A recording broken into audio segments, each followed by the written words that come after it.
Awesome. I think, McKenna, we are live here and we are waiting for Keegan. But hey, everyone, great to be here. First of all, welcome to How to Use AI in Sales webinar today. It's going to be a fun session. So let's be real. We all know that there's nothing new that we want to hear about. What's in is AI important? It's almost like asking question that do we need oxygen to live and breathe now? We all know that it's inevitable, it's happening. But at the same time, personally, I'm kind of confused right now. So much is going on. Where do I start? What do I start using? And let's be real, sales is already tough. And now the world is changing even faster than we are able to consume and understand what's going on. And now we have to learn all these new things as well. But as I said, it's inevitable while you're juggling between all these hundreds of leads, chasing, following up with your deals, and trying to sound clever in every interaction. We want to make sure that AI is still helping you. And so you're not just working harder, but you're more importantly working smarter. And in the next 45 minutes or so, we are definitely going to talk about, go deeper into how we can leverage AI throughout the entire life cycle of your sales, starting from pipeline generation, then advancing the pipeline, and even closing as well. And today we have some great rock stars with me. You don't have to listen to me the whole time. I've brought in experts who knows the stuff, who have done these things, and we'll try to make sure that there's no fluff. We'll try to talk about some real tactics that you can hopefully start using from tomorrow. I'm gonna see if obviously one thing we have all right here. So Keegan, who's known as a software cowboy. So thank you, Keegan, for joining in. But Keegan is the head of sales at Warmly. I'm going to give him to him in a few minutes to introduce himself and talk about his background. But he's our signals guru. So there's a lot of stuff that he knows that I wanted to learn from him, how he's building the pipeline generation and how he's building the team as well. And then we also have McKenna, who is, I would say, queen of conversations. She knows how to talk to prospects through AI, leveraging the AI in the right way and still sounding authentic. So McKenna, she is a sales strategist at Sales AI, and we'll also learn a lot about cold calling and everything using AI as well. So McKenna, I will hand it over to you. Why don't you introduce yourself, your background, and what got excited you into AI across the board, and then we'll hand it over to Keegan from there. Sure. So, hi, everybody. My name's McKenna Elizabeth, and I've worked in either tech software or tech consulting for the past 6 years and in a sales and account management capacity, and currently work for a company called Sales AI, which focuses on using AI voice agents to make calls out to prospects and customers, as well as handle incoming calls and essentially kind of alleviate some of the pressure of high volume sales, transactional sales, and so that's where we're handling the process of using AI. Amazing. Welcome again, and we're going to dive into all those things that you talked about. Keegan, over to you. Would love to hear your fun facts and your background. Yeah, so I'm Keegan, aka Software Cowboy. I lead revenue and go to market over at Warmly. Before joining the startup gang, I was starting my career in sales about 7 years ago as an SDR at an early stage company called Outreach.io. So I got my first kind of like chops of sales in at that company, learned a lot about sales processes and so forth, and then went to bigger companies that usually IPO'd or were already public. Realized I kind of have a knack for startups because I like building things rather than just like going in and it's just very mundane. I like building and strategizing and shifting. So started in the startup world, I think about 4 years ago, getting into management in there. So really scrappy with startups. I like building things from 0 to 15 or joining a company at 10 and going to 40 or 50 with them. So that's kind of my background.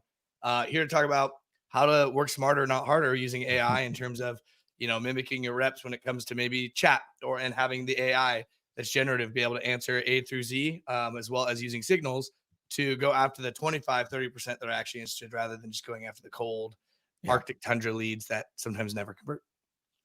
Amazing. Thank you both of your time. And I'm really excited. And I also want to thank again the audience. You have definitely taken time. First of all, the reason you are joining here, it shows that you want to learn. You have demonstrated growth mindset already, and you're already in the top 5-10% of people who are hungry to learn, and we will make sure that this conversation is worthwhile. At the end of this conversation, I want to make sure that you walk away with at least 3 tips, actionable tips, if not more. And so, first and foremost, obviously, we talked about AI. And when you think about the sales life cycle, I want to, there's so much noise that's going on and so many different tools I'm learning on LinkedIn. People are sharing every innovation that's going on. And every morning I wake up, I think I've caught up on few things. The world is already moved on really fast. So it's getting harder to really understand. And so I wanted to make sure that rather than trying to confuse across all the AI tools, let's look at the journey. And the way I think about it is from there is primarily the most important job for our sellers is that we want to generate the pipeline. If there's no pipeline, there's no selling. And so that's really the crux of it, that how can we leverage AI to build our pipeline and continue to grow there. But at the same time, you can invest a lot of energy in building pipeline, and then you have leaky bucket. And if you're not able to convert the pipeline in more effectively and more efficiently, then you also have a unit economics problem. So you also want to focus on how are you leveraging AI in all the things with pipeline conversion as well. So, Keegan, to begin with, obviously there are so many leads people can go through. There are all the data players are there. AI is getting used in different ways. How people can do account research, but there are Mhm. some low-hanging fruits also that typically people ignore. So, I want to start with, let's say, pipeline generation activity. What would you see that today people are ignoring that are low-hanging fruits that people can start immediately generating the pipeline and more efficiently and faster pipeline that they're chasing some wrong leads right now? How can they prioritize it? Yeah, absolutely. Because my team does a lot, like still of the outbound motion with marketing, and then a lot of low hanging fruit. What we look for is we can de-anonymize web traffic, right? Whether it's the Mm, account or even the person. I mean, we do person level intent and company. mm, And what I tell the team to focus on is when you see someone hit the pricing page and not complete a demo form, or they look at a competitor page for more than 20 seconds and then they don't fill out a demo form, or if they've been on the site within the last 14 days 3 to 4 times, double down on those. Cold call like a bunch. mm, Go send some personalized emails on top of the automation that's firing off from Warmly. Send them a voice message on LinkedIn. I tell them double down or triple down on the high intent leads because you're going to get more bang for your buck. You're going to get mm, more conversions that way. mm. And it's been true. I mean, the team's already at quota. Um, all 15 actually Amazing. SDRs. So they've been on fire doing that. So it's a good method that works. Another one though too for the AEs out there, the graveyard. Go back, Mm, go see some closed lost deals, go revamp those. We've got 3 contracts out that'll probably get signed between today and tomorrow from old deals coming back that when they show some form of signal, we're like, hey, maybe the time's right, maybe it's not. I'm just checking in because what I'm reading is it might be. And a lot of them are like, actually, yeah, we were talking about it internally. We want to get this going for the new month or new quarter. Let's do it. So I would say those two low hanging approaches work very, very well for any go to market team. So your hypothesis and your basically the experience and generally knowing warmly what warmly does. The main thing is that marketing is spending a lot of money also on pipeline generation. They're bringing traffic to your website, and I'm not saying the cold outbound is dead, but No, you're it saying still that works. yeah, it works. It's there, and even in the cold outbound, people are reaching out through email and calling, but people don't probably respond to that right away, and they will visit your website independently because they don't want to research first. Buyers, obviously, today there are so many alternatives. They want to first do their own research, learn about the brand and everything else. And so you're still saying that right now, majority of the companies ignore those traffic or that those leads are coming to a website that they're not engaging with them. Buyers are doing their research. Probably whatever the website that we have, they're not able to find the information. They don't want to also talk to salespeople. How do I help these buyers? So they come to the website. You mentioned that we implement this some rules or some signals, and if they're engaging more actively, but they're still not starting the conversation. So what's the way to still get them in the funnel and get them? So calling, emailing, anything else that you would recommend that AI can use to still, because buyers might be visiting late in the night or early in the morning, and I Mhm. don't control that. So what's the way how I still engage with these visitors who are visiting my website? We leverage AI to personalize an outbound Hmm. email and then LinkedIn. So Hmm. those are automated, those 2 touch points. And then because, yeah, you're right. Like, actually, it's funny that you said that. A lot of the high intent leads sometimes come in the afternoon, evening when the reps are off. Yeah. Why? I don't know about you, but as an exec, I am packed during the day. My free time is like around dinner time. And if I don't have any plans that night, yeah, I'm working. And so that's when I'm doing my research evaluating tools. And so we automate those first touch points, but then we queue up like a couple more manual tasks on top of that. Cause the name of the game 5 years ago was like form fills, right? They're like, first one to get in front of a prospect is 360 times more likely to win that business if they put a demo request. That same logic applies today, but you can Mm. leverage AI saying, hey, this person's showing a signal or this person's showing some form of engagement. I can use AI to kind of personalize and craft a good message, fire it off these two channels, LinkedIn, email, queue up the call person. So when that sales reps or SDR comes into the office at 8 a.m. I mean, we're remote, but you know what I mean? Like their Yeah. office at 8 Yeah. a.m. They're able to rip the dial. Or you could use one of McKenna's strategies, which I've seen, and have Walter do it for you. Ah, so speaking of that, I think Keegan, you talked about automating these email engagements and communication, but at the same time, my personally as a CEO, I also worry about the brand. Like, how do you manage that authenticity and where the automation is? You try Yeah. to do too much automation, and it might fail on the face. But that's what I'm always thinking. How do we also stand across the noise? Because everyone starts doing this automation. Now we have even bigger problem. Too many emails. Buyers are also marking those spam. They're not even opening those emails. So McKenna, this is where probably that's why we also wanted to focus on what we can do in the calling space. That's where your expertise is.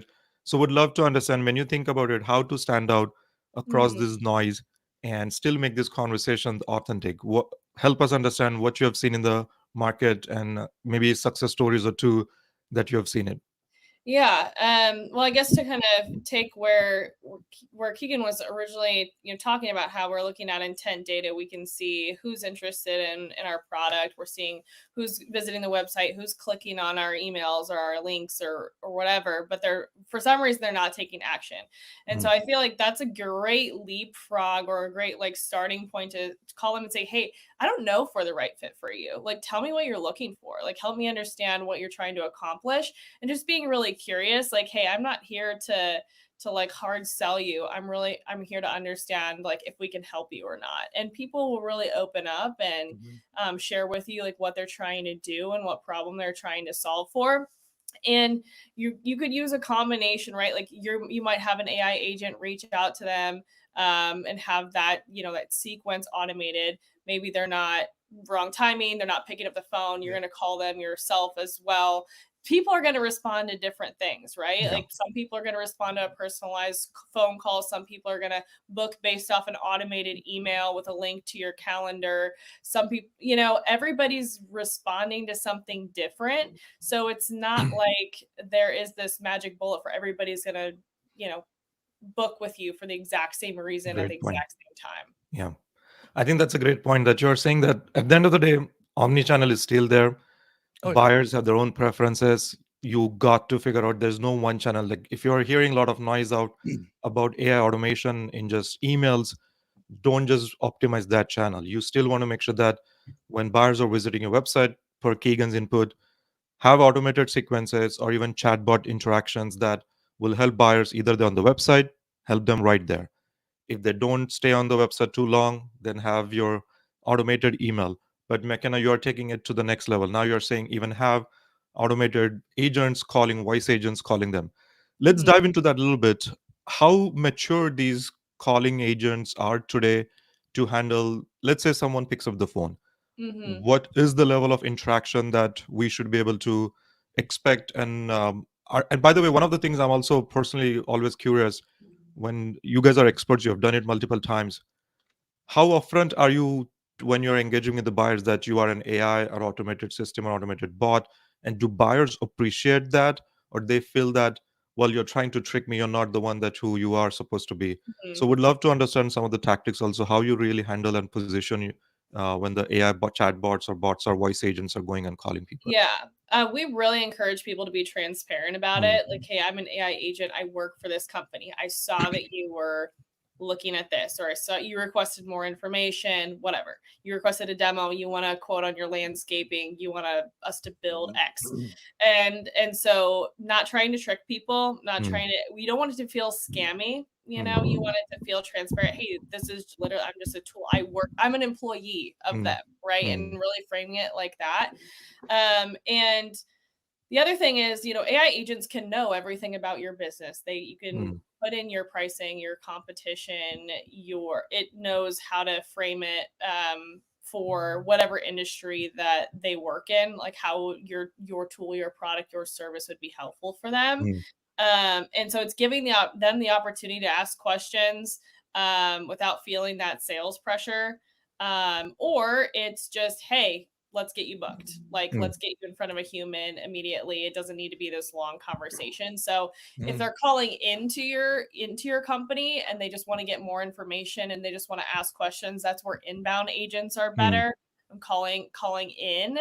And then, hey, I can ask questions, I can get information, I can see if this is the right fit. And then outbound is quick, fast. Let's just get you scheduled, maybe one or two questions, and then just book it. It shouldn't be longer than a 1 to 2 minute conversation. this is correct. impressive. Yeah. So one of the things, McKenna, then, so let's say you talked about inbound. One of my challenges is that there's a lot of inbound leads that we get in, probably are not qualified, and then our sellers end up spending time on things that they should not be working on. So can I leverage AI SDRs or voice agents today for all the inbound qualification? To what level are what the maturity is there in the industry right now? Can I feel confident that, hey, at least you have the right use case that we serve or the right segment, and based on that, so help me understand how deep these agents can continue to follow the conversations and truly provide that real qualification experience that the buyer would probably also would want to know. hmm Well, I think before you even get to that, you want to look at the lead scoring Mm, process. And I know we're going to hit that earlier, but you want to look at the size of the company they're coming mm, from, their title, and what their use case is. If they filled something out in advance, and then the AI agent maybe will ask up to two questions that are qualifying, but it mm, should not be a lengthy conversation. mm, If they're you just need to decide what are the two things that we care most about that we mm. want to have this agent ask before booking them. That's amazing. Keegan, We both in your go ahead, Keegan. I was gonna say in our aspect with our chat, right? We have the live chat calling Yeah. feature. So if they're on, we meet our prospects where they are if they're on the site. So we can actually get all that. We see the data on the back end, right? The firmographics, the company like Yeah. overview, LinkedIn, and everything. And so what I've trained the reps to do is listen, if it's a high intent lead, especially if they're about to fill out a form, go through and qualify them first. Like, and Mm, I always tell my reps, everything's unqualified until someone qualifies themselves in. mm. I'm such a cynic when it comes to like sales leads. I'm like, listen, you're unqualified until basically the contract's in your hand and you're about to sign, in my Wow. eyes, right? So I always tell my team like a lean mindset like that allows you to not have fluff in your pipeline. So Mm, I always train the SDRs, hey, when you're warm calling, right? When it's live, like your face on the website chatting with them, qualify them in first, right? Before you get excited. Pull up the website, pull up the LinkedIn, quickly analyze, right? Look at the firmographics, like McKenna was saying. Then ask them these questions. If they don't answer it, you're gonna have to go chase them down with an email and still qualify them. And then yes, call agents or call have the rep call them. What we have on high intent pages though is we have our AI chat mimicking the rep that they would be working with. So like if you came in and you were owned by Marissa, who's one of our wonderful AEs, mm, Marissa would be popping up on the pricing page being like, hey Dan, like sounds like you're interested in, like our one of our packages, signing up. Couple of questions before we get started. And mm, people that have already kind of been like had a touch point by Marissa or have worked with her, we see that actually works pretty well because the relationship is like, oh, they're familiar with this person, and mm, they're more obliged to answer some of those questions. That's how we qualify a little bit more. But I mm, still think at the end of the day, like having a sequence or an agent queue off mm, to be able to call them and qualify is so vital because no one wants to waste time. We have 8-9 hours to maybe 10. It mm. depends on how hard you're grinding to get through the day. We want to work smarter, not harder. Mhm. I love it. Both of these things, one of the things that you talked about training the agents, and there is context about your business, context in industry, your value proposition, your competitor. And so, one of the things I'm trying to understand, if I want to make it actionable for our audience, McKenna, let's say tomorrow, and even Keegan, if you want to deploy this solution. So, on one hand, I'm looking at, well, you have to have these chatbot agents or live agents on your website. AI is understanding the signals, getting analyzing and trying to engage with the high intent leads. And McKenna, in your case, once you know that you're trying to engage with them, but if they don't respond, if they don't book, I want to go back and start calling them through voice agent and start booking those meetings. Still, don't leave that opportunity as well. How long does it take to train these systems? Is it hard? Is it easy? How fast I can act on this, and how quickly from implementation I start seeing the value and the things are kind of pipeline can be improved right away. What's the timeline I should be expecting? Building an AI agent is relatively simple. It's Hmm. something you can do and test in a few days. I built my first one in 20 minutes. Granted, I didn't have to do all the count setup and integrations or anything like that. That's the biggest thing is setting up the integrations for what are the triggers going to be as incoming leads come. Hmm. What's that process and that sequence going to be? What do we want to automate? What needs to be integrated? That's the hard part. Hmm. It's not necessarily building the agent that's the hard part. And so it's just kind of you have to do both. But I think this really applies mostly to people that have a lot of incoming leads. Like Hmm. when you're overwhelmed, like you're running ads, you're doing modern marketing, you're running Google, Facebook, Instagram ads, whatever, you're going to get thousands and thousands of leads that come in if you're dumping money into marketing. And so that's where you want to be qualifying and making sure that your team is spending the time with the people that are going to buy. But for those of you listening that you're not running ads, right? You don't have um marketing going. It's almost a completely different conversation because you Hmm. just need anybody to talk to you, right? You're looking for the right people, Yeah. and anybody that you can get to engage with you and try to get them on a demo. That's a win for you. So Hmm. it's two very different conversations depending on your sales motion. Very cool. Keegan, what's the process on your end? If I want to implement a tool or technology from the signals, understanding the signals and implementing the chatbots, what's the process typically look like? If I can I influence my, let's say, Q1 March pipeline? Yeah, I mean, oh, you're saying like if you got onboarded today? Yeah. Yeah. So with ours, because we're like, right, Wormly acts as the brain, the signals you'll get immediately, it's building out those Hmm. playbooks, whether Hmm. we have you plug into an AI agent, which is what we integrate with, or Hmm. we have webhooks too, or you want to go to Clay, Hmm. or you're like me, a little old school, I guess now, and I want to push it to outreach. Can't Hmm. believe that's old school now. And fire those off. So it just depends on how quick you can build out those playbooks, right? So Yeah. Warmly's ready to go with all this data as soon as you put it on the script. It's a matter of like, do you have the playbooks behind it? Now, if you have an AI agent like McKenna, it's like if you have sales AI or the other ones out there, like that could be probably instant as long as you have it already trained, right? But it does take a Hmm. couple. I always tell people it takes a couple days, couple weeks to get your full playbooks built out. I mean, Hmm. that versus a real human, what's going to be faster? Like, I think people need to realize that. Like, it's not going to happen overnight, but it's a lot faster than if you were to hire a brand new sales rep today.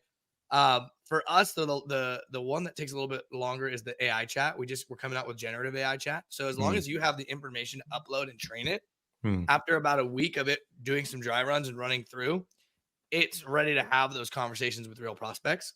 Amazing. That's what we've been testing. And so I would say about a week for the generative AI chat, A through Z can answer questions and take that training that you've put so it can actually go end to end with the conversation of qualifying somebody and helping them book.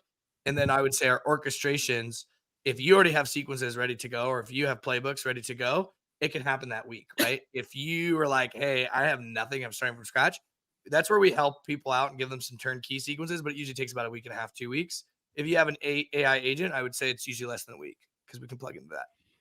And I think one of the things I've seen, the quality of these generative AI models have improved dramatically. The responses are getting, sometimes I just question, is this even real? I mean, it's still such a surreal moment that what is happening is unbelievable. But at the same time, it might fail. One thing is it's about our brand. AI also has this concept of hallucination. It might fail also. So one of the concerns I always have is that, do you guys also have a system where you learn from these AI conversations? Because if you're not in those AI conversations, both on the voice agent and the chat agents, how do we ensure that it's accurate, what it's doing is the right thing, and what's the feedback mechanism to learn from these conversations and also improve and make sure that we hopefully we continue to do fewer mistakes, but I'm guessing there will be still some mistakes. Any examples, anything that you have seen that went really horribly wrong, and but you were able to still kind of save the account, save the lead, and without bashing you on LinkedIn. Oh yeah. I mean, listen, if you're in the AI space, things are gonna break. I had a chat one time send like a 50-person message. Hmm.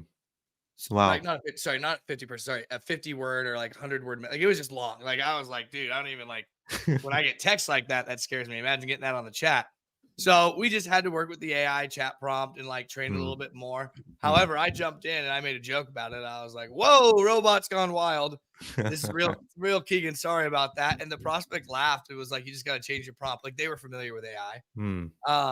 And I would say what we do now is we have a monitoring side of Warmly that lets us know like what AI chats are firing off, the connectivity rate, the Hmm. response rate, and so forth. And so if something seems below the threshold, you could dive in, Hmm. see that complete historical chat flow, see okay, yeah, whoa, why is this message so long? We need to shorten this. Why is it calling out Hmm. like this person's company when that's not relevant in the conversation? Okay, cool. We'll tweak that.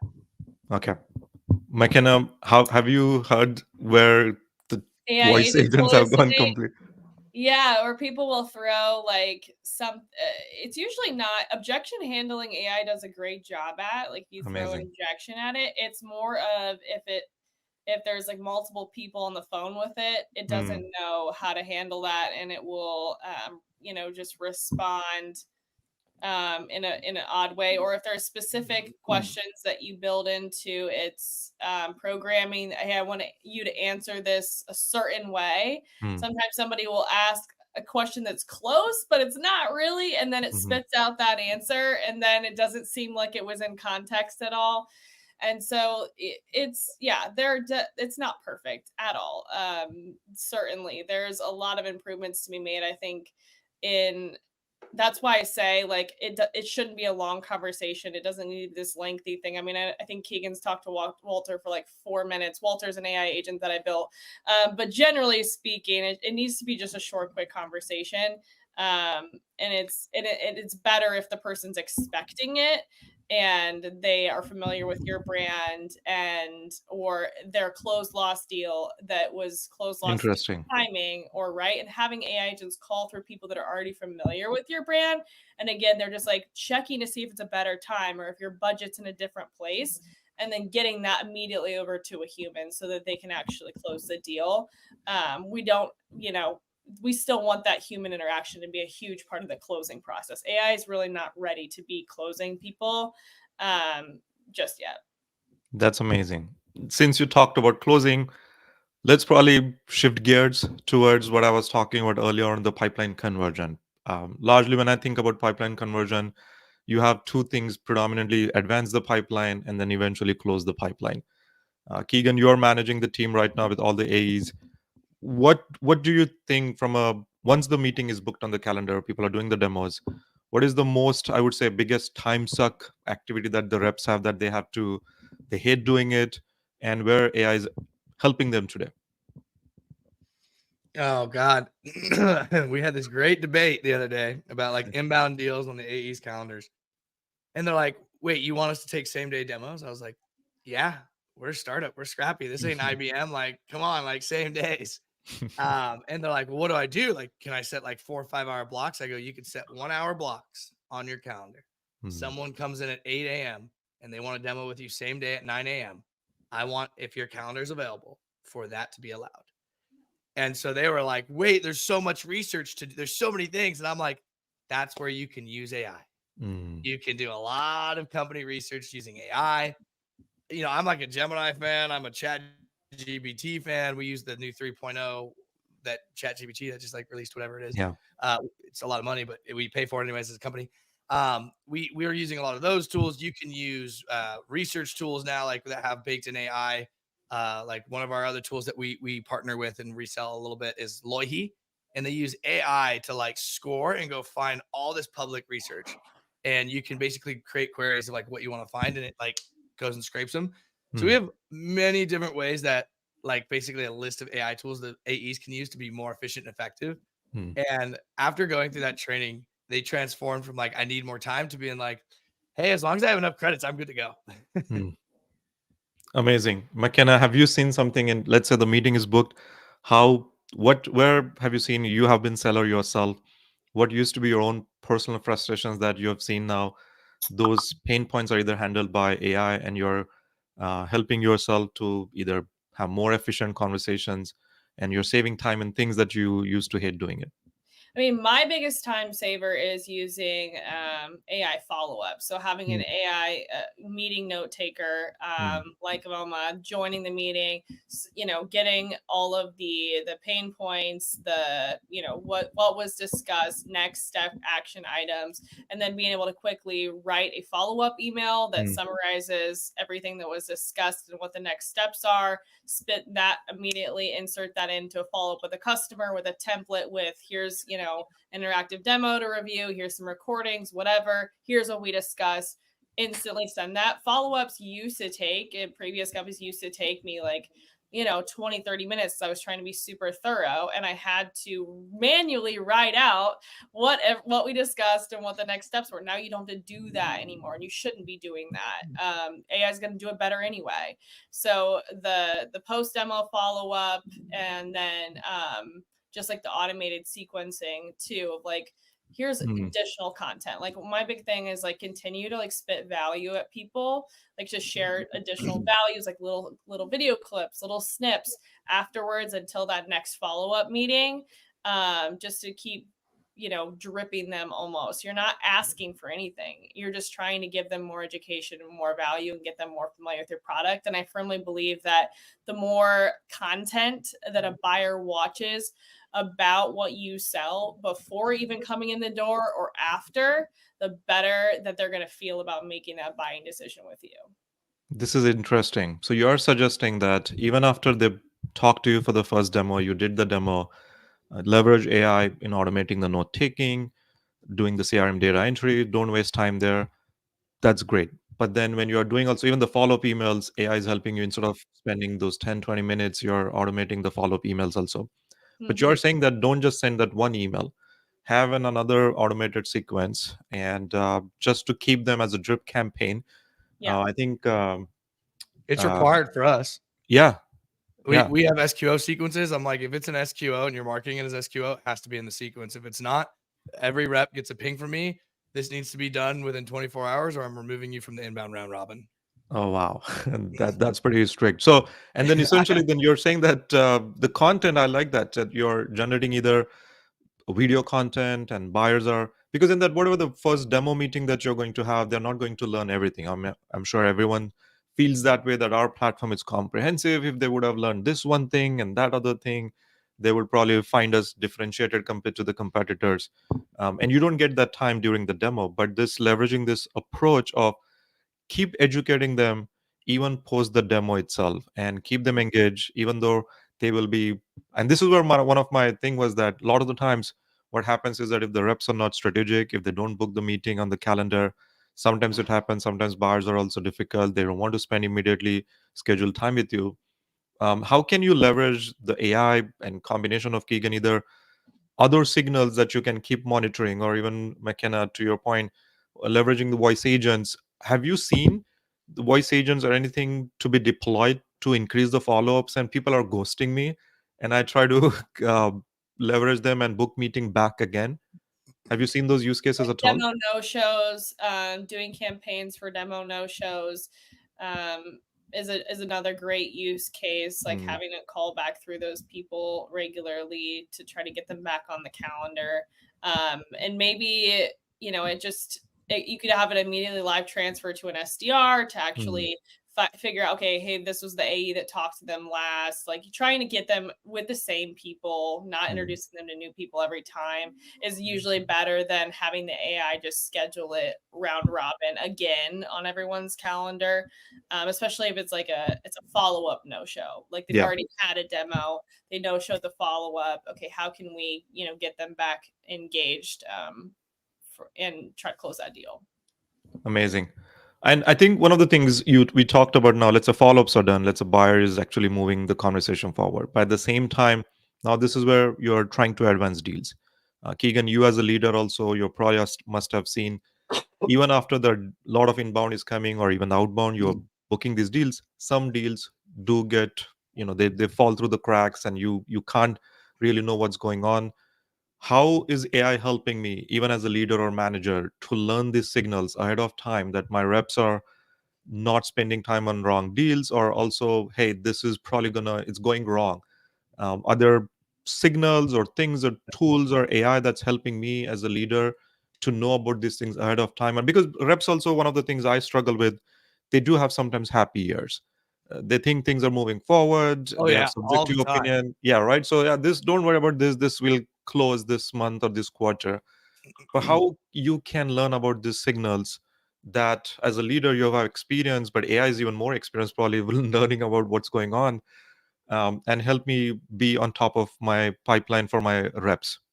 So there's a kind of I always tell my reps like with Warmly, you can kind of read the room, Hmm. right? So if you had say in a week you have like 20 demos, Hmm. right? You have 20 demos through a week. If only like 7 of those have come back after, because we all do recap emails, right? Leverage AI to do that as well. But what's different is we like to house everything on our website, right? And Hmm. so we're going to send them those resources that they wanted to follow up on, and we have our pricing. We're very transparent on our website, Hmm. so we'll push them back to the website. I always tell rep, if you have 20 demos that you're like super excited about and you're like, oh, they're all SQO, tell me how many of them like actually click on your links or come back to the page by end of day Friday. And if it's Hmm. only 10, you only have 10 SQOs in my mind. From Hmm. Mm, those 10, a couple people are going to ghost. Like, listen, I'm a buyer. I buy everything at Warmly, right? Everything has to come up to me to get signed off on. There's times where, yeah, I get busy and in the weeds and I'm like, I'm not going to deal with this right now. And sometimes, yeah, I don't get back to a prospect, or I'm that guy that comes in toward the end of the quarter. Hey, we actually want to get moving on this. Like, send me a contract. So like, I get it from both sides. What I tell the reps is see who's actually engaged post first initial demo Hmm. and doing their research, right? After your conversation and taking those resources and actually digesting them. If they're mhm, doing that, thumbs up, you're in the good spot. What do you do though when people go cold, right? Or if they periodically come back, but then like aren't really responding to your messages? That's where our AI chat comes in. It's like if you've Hmm. worked with, I'm going to go back to Marissa because she's awesome. If Marissa's really good at like putting them in the nurture sequences, putting them in those SQO sequences, following up with a lot of our resources and pushing them to the website. And if they don't get back to her and she's calling, texting, emailing, the last line of defense we have, I mean, she's also sending LinkedIn, is that chat. They'll see Marissa and the chat is reading that, oh, this is an opportunity in the CRM. So it'll be Hmm. like, hey, Doug, like, welcome back. I know we're in a deal. Like, how can we help? Here's a couple of resources and here's my calendar if you want to like talk further.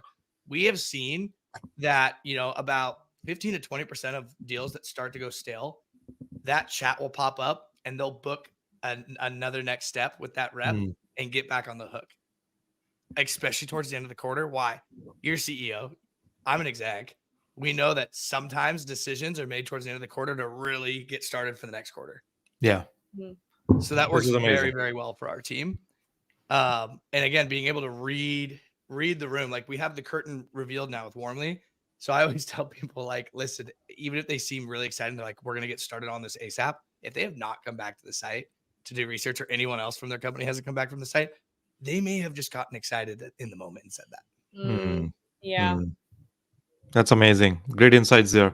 And I think what you're saying is that even after your first demo, no matter how much follow up you have done and everything else, if they're engaging in some other properties or your website, your content links that you've shared, those are the signals that you can continue to monitor throughout the pipeline also, and then immediately jump back on when they're warm or when they're hot, not even warm now.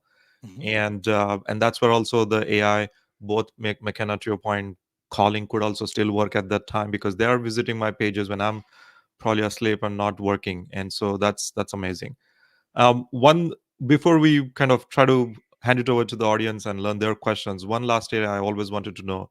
Um, Personally, I'm big on is coaching, and throughout this post-selling activity, how AI has been helping reps in terms of not only just saving time and automating things, but there's also the other side of the coin is that improving the quality of the conversations, getting feedback on how they're handling objections, how they're handling those conversations. So, how have you seen AI being leveraged, used, and what are the impact that you have seen in terms of all things about coaching reps? McKenna, probably would start with you. Um, Honestly, I don't know. I think uh, I don't love it for that, to be honest with you. I know there's like little things that it'll say like, hey, this person's, seems like they're pushing, like they're throwing objection, or hmm, maybe if they bring up a competitor, it's nice to have that competitor information hmm. right in front of you. But I've tried a couple tools that do that. I just I don't think it's that great for that. I So don't know. I the don't think reps really listen to it. I don't think that yeah. they actually pay attention to it. And maybe that's I don't know. Kagan, please disagree with me, but I personally don't love it for that if it's popping up on my screen. Yeah, so you don't love the live coaching is something you think that it's disruptive. It's not actually the great example for people to get the help. Go ahead, Keegan. I I so when it's a live call and the coaching cards or competitor cards come up talking about that, we've actually invested a lot into that because it's uncomfortable. It's for the rep, right? Because it's always Hmm, popping up. But I always just tell them like, hey, sales is like a sport, right? You're gonna get shit thrown at you. hmm, Like you got to be able to juggle with it. So what we've done is we've really done a great job of not only putting in the battle cards and the competitor cards and so forth, triggered based with AI saying like this prospect brings this up. Okay, it's going to recommend this card, but we link it to a further doc in Notion too if they want more, hmm, that like just beyond the TLDR version of it. Our reps have actually really liked it. Like we have a new, and it helps with new hires a lot. So we have hmm, this awesome stud. He started from outreach. He just came from outreach over here. He's an account executive in our SMB segment. And so he's coming in and he's learning, warmly. And we put him in the demo. Like one of the gauntlets we have here is we literally put you in inbound for the SMB deals, probably like after week one, right? Because they're smaller deals and it's more full cycle. So we're like, what do we have to lose? You want to learn forward. Throw him in there. And his feedback was like, I didn't know anything. And then I realized like these coaching cards were popping up. I was able to like really quickly scan that and then answer the questions there.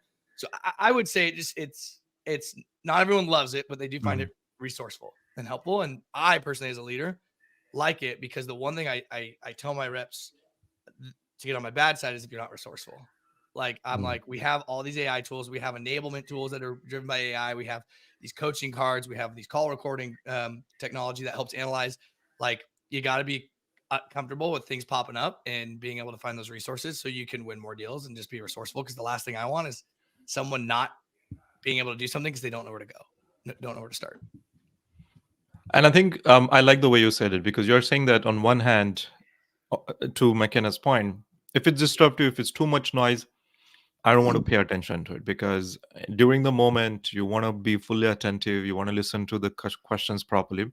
But if I'm new, I think there might be a McKenna to your point. Maybe there is, as Keegan mentioned, there are certain things that I don't know, technical integration that might be helpful as well. So there's a concept of real time coaching. And so that's where you have to improve the quality of these things so that the buyer or the seller's experience is not disruptive. Have you seen personally as leaders also, Keegan, probably in your case, post selling, you talked about conversation intelligence tools or call recording tools. What has been the experience there? Any last before we kind of hand it over to the audience here now? I want to see if they have any questions.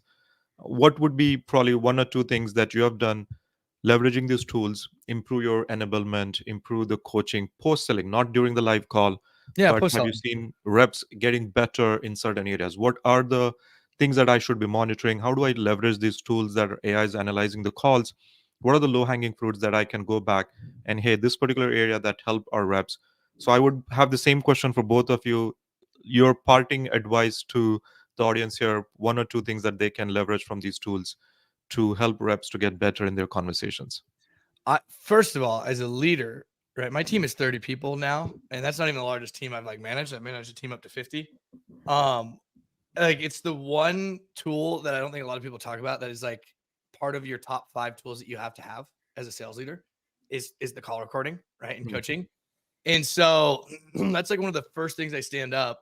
And it's interesting because I think it's evolved so much over time where you can leverage the AI. Like we just had a conversation. We have a new CS leader, and so working with them, I hope guiding and working with them, and they're like, "Hey, we need more information for our discovery demo with the first kickoff for implementation." And I was like, "Well, there's this great tool we use for recordings that mm, has AI, and you can ask its questions." And it was cool because we were kind of doubting the technology. We're like, "Really? Like, can we ask it this?" I was like, "Let's try." You ask it like hey, what was their biggest pain point? What feature did they want to get kicked off first? And it's just summarizing it and then giving you, where that excerpt is of that they were talking about, that specific feature or ask. And so we're now using it for not only following up with calls. Like I train the AEs, like don't waste time just sending the recording. I don't watch them, so I know everyone else ain't watching them. Yeah. Right? Go find the meat and potatoes. Go ask these questions. So I created a template that kind of helps best practices and gets the brain juices going, I think, for the AEs. Because after like 7 demos in a day, like you're exhausted. Mm. So we asked the AI, it'll summarize, find us the little snippets, all right, of the little excerpt where they were talking about that. And we'll send that in the follow-up if necessary. And it's just a 2-minute spiel or like maybe like 45-second spiel of the prospect really reiterating their pains or what they were excited about. So we use that in the follow-up. We'll also use that to help summarize the email. So that helps our reps, AEs for the recaps and follow-ups be more effective and efficient. The other part that we use as leadership is deal review. Why did we lose a deal? Right? Why did we win this deal? And we use that as leaders that we don't need to pull in our AEs anymore. I actually stopped that. Like we used to pull in AEs for an hour to go through our executive team with like why they won or lost this deal. And I'm like looking around, I'm like, anyone realize like how much this meeting is costing us? And two, that like this rep is not selling by us doing that. Yeah. So we now use the call recording and coaching to review that asynchronously as leaders, not having to have the AE involved. And then part 3 is the handoff is so vital to not mess that up. I don't know about you. You buy tools. I buy tools. I hate going from a sales rep to then a CSM that has no clue what my pains are. Starting Like, from scratch. Yeah. God, I'm just like, dude, if I wanted to go back to school, I would. Like, come on, let's just get this going. Yeah. And so we use the call recording to really summarize it, do some async work between the AE and the CSM. The AE queues it up for the CSM. So the CSM can go in there saying, hey, based on our discussions with our team, here's what we're going to build out. Correct me if I'm wrong. And a lot of our new customers love that first impression because they're like, oh, you did your research. And the rep's like, actually, I've never looked at the call. I just used I just use the AI to summarize it. So those are 3 really great examples to use it in a post-sale world. Yeah, no, amazing. I agree. Post-sale is the most. That's where the summary of the pain points, what they care most about, what their goals are. Literally after that call, you should be able to push a button. It should be immediately pushed into your CRM, and that handoff between CS and sales should be pretty seamless. Like you shouldn't have to do a lot of like typing and that just to close a deal or just to mark that as closed one. So that should definitely be used for everybody. The CRM automation needs to happen. Like your all of your call notes should be immediately be pushed into your CRM. There should be no data that's being missed in between that process. This is amazing. I learned tons. To be honest, I have to go back and listen to this call, take my own actionable tips and start implementing with our ops team. And there are many things that we are not doing it. So this was selfishly a great conversation just to learn from you both. So thank you for sharing the wisdom. I'm going to quickly do a check here on the chat here. There's a lot of engagement here, and I was probably not paying as much as attention. I was trying to listen to you guys. But let's see what are the questions here. Oh, there's a whole Q&A section. Look at that.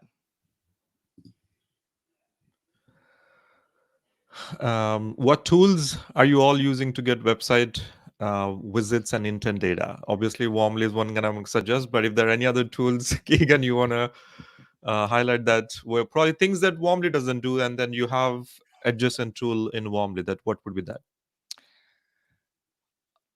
I mean, we have the most data vendors, but I would say Warmly, go check out our friends at Koala. We like RB2B. Adam Robinson's a great guy to follow on LinkedIn.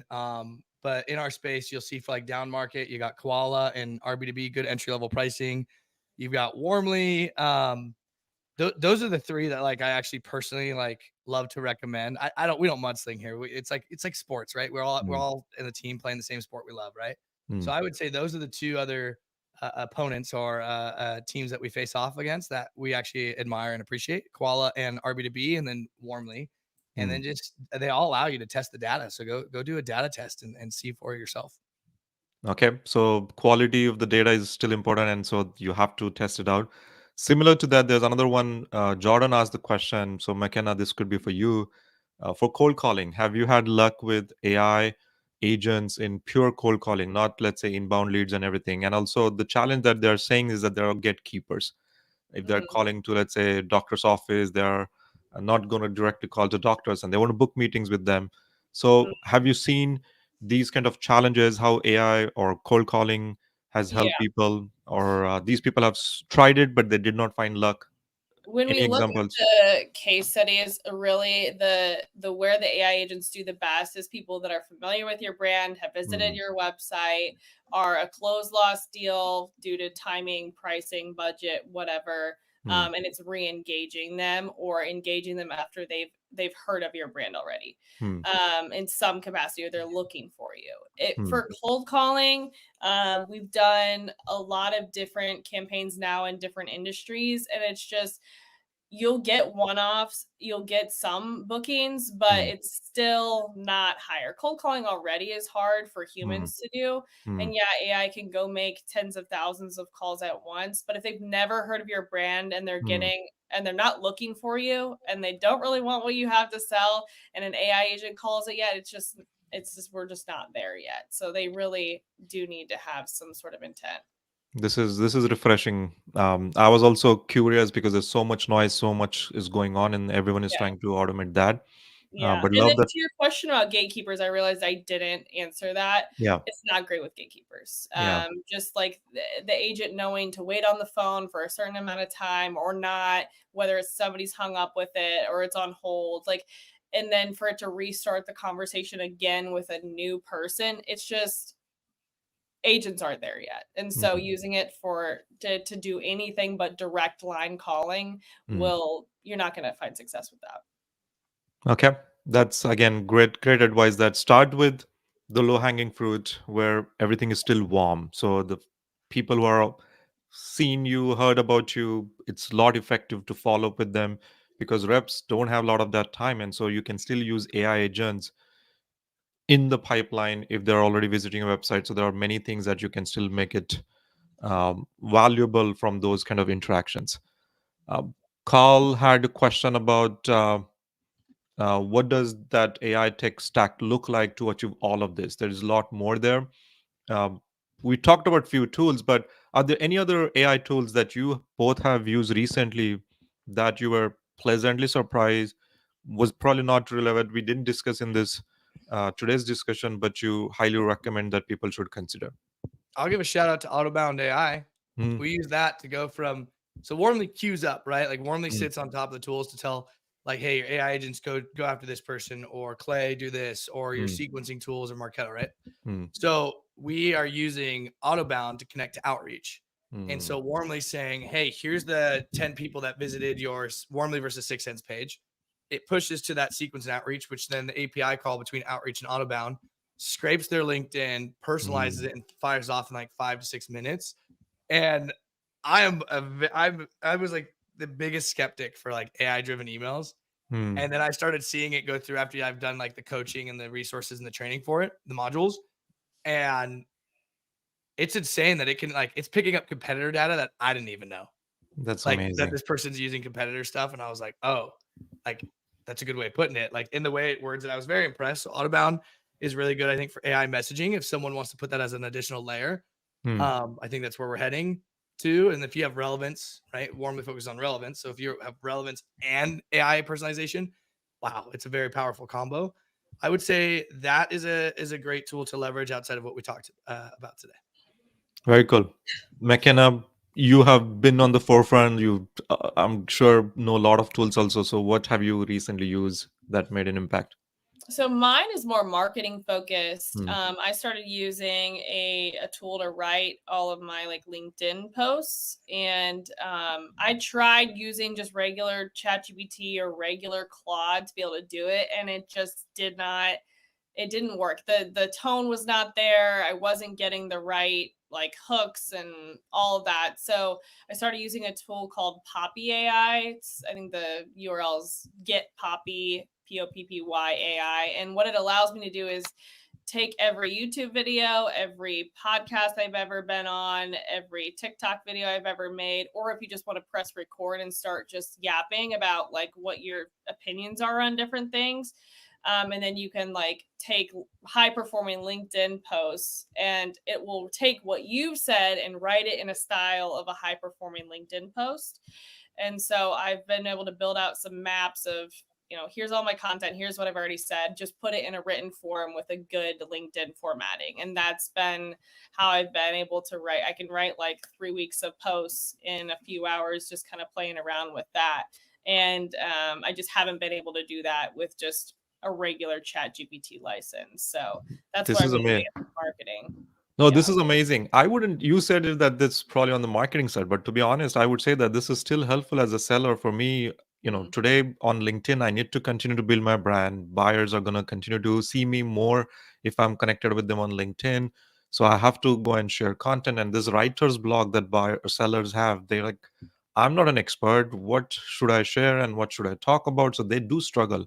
Even Mm-hmm. I would say post sell customer success team, they are trying to reach to our customers through email, they're ignoring them, but they're on LinkedIn, they engage with they see their content, they may not Mhm. comment on your content, but they see your face, they understand your viewpoints, they start resonating with your point of view, and they'll eventually start kind of responding to you also.